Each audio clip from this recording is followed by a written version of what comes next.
Good morning, sugar pies. How we doing? How we feeling? Happy Tuesday. Happy foggy, icky, acky, uggy Tuesday. Yet again, y'all, we have this misty weather going on, and they've already been talking about what the traffic looks like. So, of course, I should have been already gone, but I'm not. And so, it's almost 7. I'm not as late as I was yesterday, but I'm not as early as I should be. Story of my life. Oh my gosh, I didn't do an OOTD today because I was trying my bestest to get out of the house because of what they were saying was going on with the traffic. So I'm kind of undecided. I don't know if I want to go. Y'all know what's getting ready to happen here. I'm gonna be like, do I go the country road or what do I do? But yeah, so anyway, what's going on, ladies and gents? I have a video that I normally upload every morning, like around now, and I fell asleep trying to edit it last night. Y'all, I apologize. This week might be a little bit scrappy. I've just come to the conclusion that I'm extremely exhausted, and as much as I love you all, I got to take care of my health first. So I'll get that video finished up and uploaded tonight when I get home from work. Tonight I'm starting back to the gym tonight, so I think I want to add in, which will probably kind of like be on my cell phone, a gym series, cell phone gym series type of a thing, like where I just kind of vlog and talk about the workout that I'm getting ready to do. Today is my day for my doctor's appointment, my RA doctor. So I will let you guys know how that turns out. I am a little bit nervous. I don't know, it's a scary thought. Like, I don't want, there's just a lot of thoughts kind of running through my head, so a little bit shaky, a little bit nervous about that, but I trust that everything will be okay, and you know, God will take care of me through this little trying situation, and that it won't be as bad as it could be. So we're gonna just, you know, go with that thought and prayer for today. So yeah, so my appointment's at 2 o'clock, and I ended up back at my friend's house at the old house yesterday. Her daughter-in-law was supposed to come over and help her clean, who didn't. So my friend ended up basically cleaning by herself. She did have another one of Gary's friends, mind you, that came over, and she helped clean a little bit, but we were laughing because she cleaned the kitchen, but she didn't clean the stove. But you know, when you're accepting help, okay, we're not going that way. We're gonna go the back roads. I've already answered that question. But you know, when you're accepting friends from help, sometimes you just, beggars can't be choosy, so you take what you can get. You know, thankfully enough, she did what she did. I don't know what all she did, but she did what she did. So yeah, but I ended up, I was going to, she wanted me to try to get one of her chairs into my car, but it didn't happen. She kind of like, I think she got discouraged. We never even tried to get the chair in my car, but I do have a few of her pieces of just like her trash can that she was using. Some of her cleaning stuff is in my car right now. And yeah, so, oh my gracious, yeah. But yeah, her daughter-in-law was supposed to come over and help her, and her daughter-in-law didn't. And her daughter-in-law has a big, like a truck, so she was going to use that to take the 2 chairs back. She had 2 chairs that we were not able to carry on Sunday because everybody was completely full, including the U-Haul. And so they were outdoor chairs, so she's going to donate those to whoever would like to have them. But yeah, so unfortunately for her, because I feel really bad, because wait, I'm not going that way. I'm going to put my turn signals on. Like, I'm not doing that. I'm taking the country road this morning. But yeah, so anyway, I just, you know, and as I was driving over to meet her at the old house, I got a phone call, and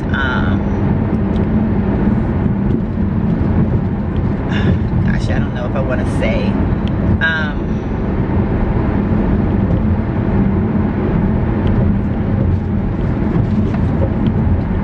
gosh, I guess I need to take a moment because I don't know how much of this I want to say, mainly because I don't want to rock anybody's boat.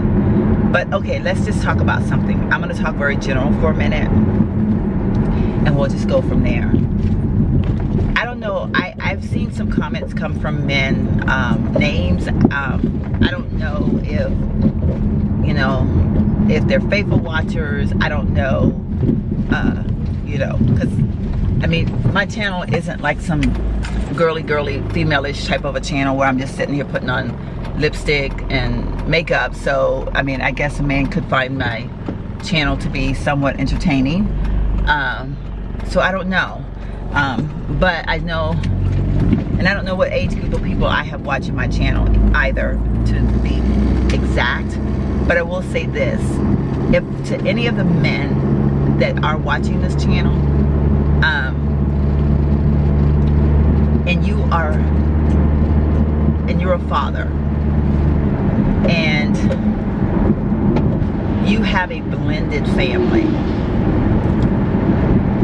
I want to remind you that the initial first family that you had is an important family. The children that you created with that first wife, or with the first whatever, you know, they are very important. And even when they become grown-ups, they're very important. Even more so when they become grown-ups. Because, you know, there's this theory that people have that, you know, you reach a certain point and you're no longer my problem. Well, if you came from my body, if I produced you in any way, talking to the men, because the babies are produced through the man's body and come from the female's body, then you are still my problem. Meaning that a 30-year-old child, because if you are a parent, the 30-year-old is still your child, even though they are a man or a woman. I just want you to know that they need love. They need, not in the same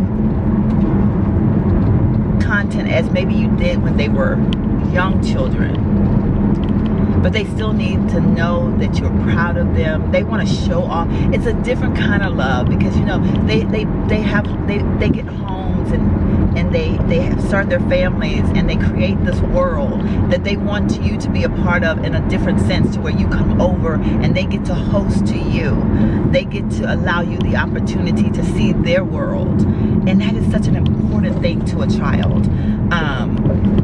When they're starting out their families and growing their families, and so if I could say anything, if I could reach any parent, and this, I say men because I had a specific thought in mind, but I also would like to open that up to women too, because I know that there are some awesome men out there and they are doing the darn thing, and then there's some women out there that are not doing the darn thing.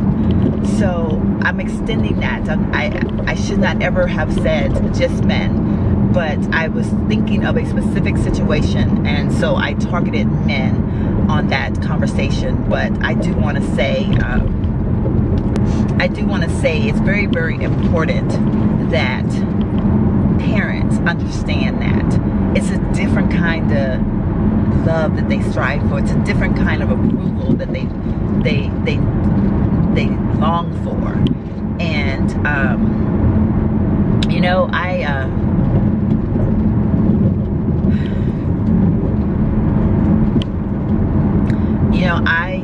just strongly believe that this conversation I probably should not be having right now, because I'm very tight to this emotionally right now because of a situation that I'm dealing with, and because I know that there is a possibility that some of my family members watch my videos.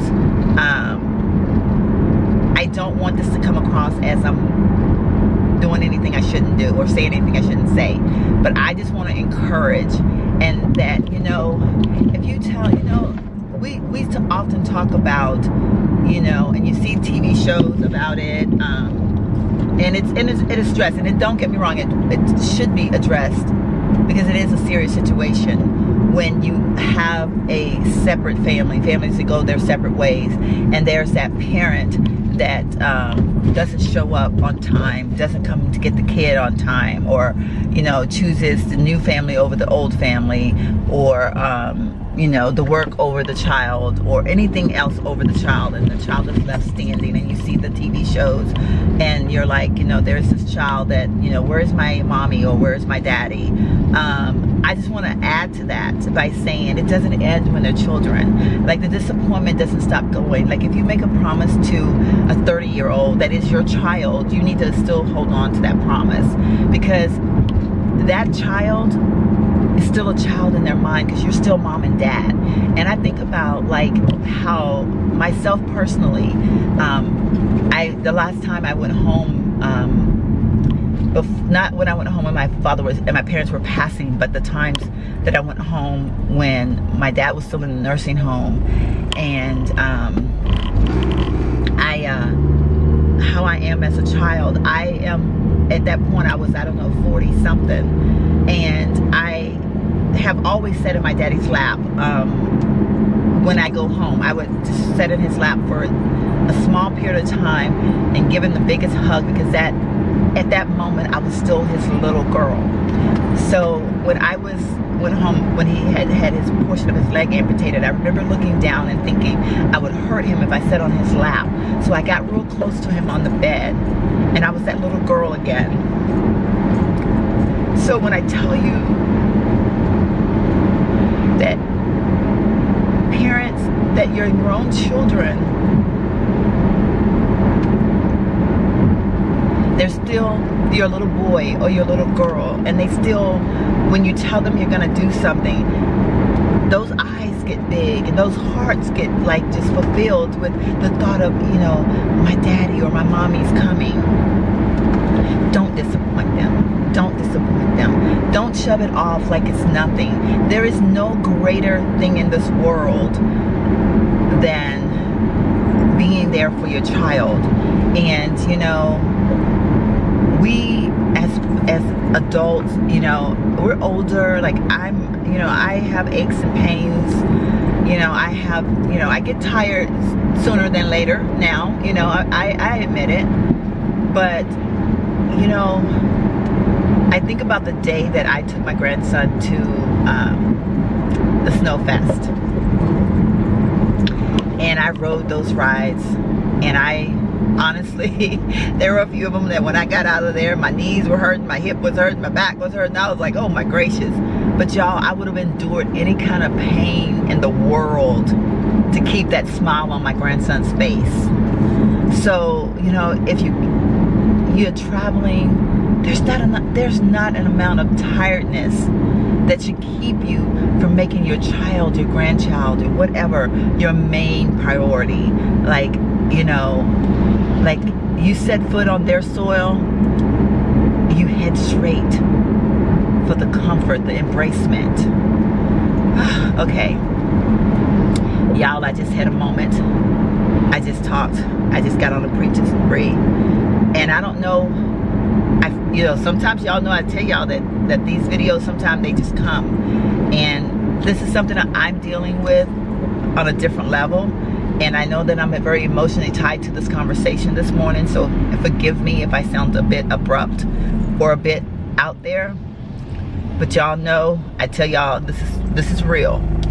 And if you are listening to me today and you're one of those parents, I'm not here to knock you, I'm not here to judge you, but I'm here to ask you to rethink your thoughts. And I'm here to ask you to just think about, you know, and if you didn't have that relationship with your parents, maybe you don't understand that love, because I do understand that too.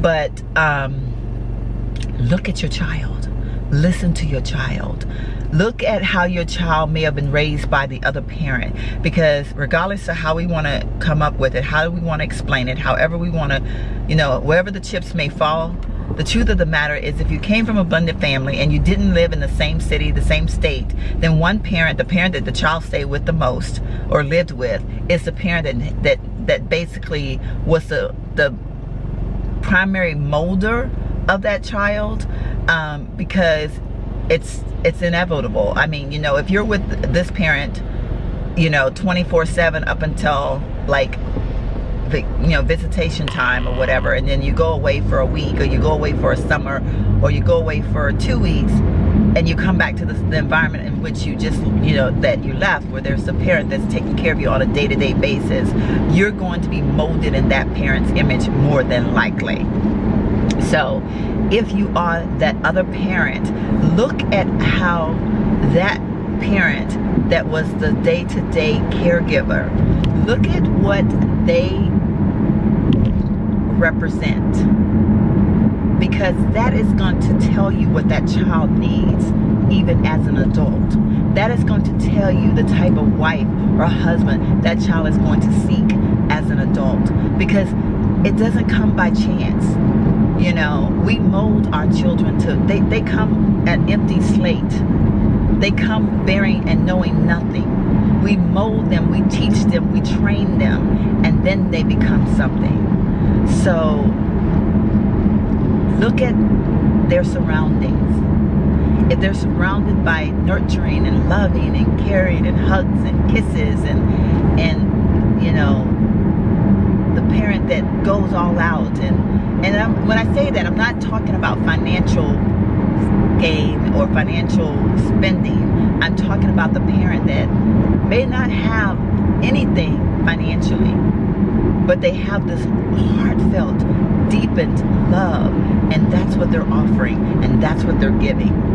Then you know that that's what that child will need. Whew. All right, y'all, sugar pies, I got to stop right now. But I'm gonna end this video because I don't need to be talking any longer, because I'm already at 16 minutes and I just went on a rampage. So yeah, and the traffic is about to get cray cray, but I just needed to get that out there. So I feel like there's a man out there, I feel like there's a woman out there that needed to hear this video, as well as me needing to say it out loud. Like I said, I am in the midst of this one on a personal level, but if I'm going through something on a personal level, then I know that there's somebody else too that's going through something on a personal level, and I just needed to get that out there. So I'm gonna go ahead and end this video at this point, and I don't know, maybe I'll do another vlogging at some other point today. Probably not, like I said, I gotta get some uploading done, and if I do my gym thing, I was gonna share with you guys my doctor visit. So okay, maybe that'll be a different vlog altogether. I'll just be in the same clothes, whatever. But I'm gonna kind of end this one because this one kind of had its own storyline. So yeah, I think I need to end this one. So hopefully you guys found something in this video that was helpful, and if you did, please thumbs me up. I greatly appreciate it, and by all means, don't forget to hit that subscribe button. And any comments below are welcome, as long as they're pleasing, pleasant, and happy thoughts. And if you are someone that's going through something or dealing with a situation very similar to this, I know this was kind of an out there targeted video, but feel free, leave me some comments. I do have my email. I open my email up almost pretty much every video, but if I don't say it verbally, it is always in my description bar. Feel free to email me if there's something that you're dealing with and you just need that extra comfort of knowing that you're not wrong, or maybe you want to know if you're wrong, because sometimes we don't know. Sometimes we're confused. We don't know what we should do or shouldn't be doing. We don't know, we're not aware until we hear something and then we're like, oh my God, was that what I was doing? So I'm not here to judge, but I'm here to tell you that if you're in doubt, ask. If you're in doubt, try something different. And it's okay to say, you know what, maybe I am doing this wrong, and maybe I do need to learn from somebody else. That's totally fine. I mean, we all have something that we can learn every day from each other. So anyway, I love each and every one of you all, and I'll see you guys in my very next vlog. Bye.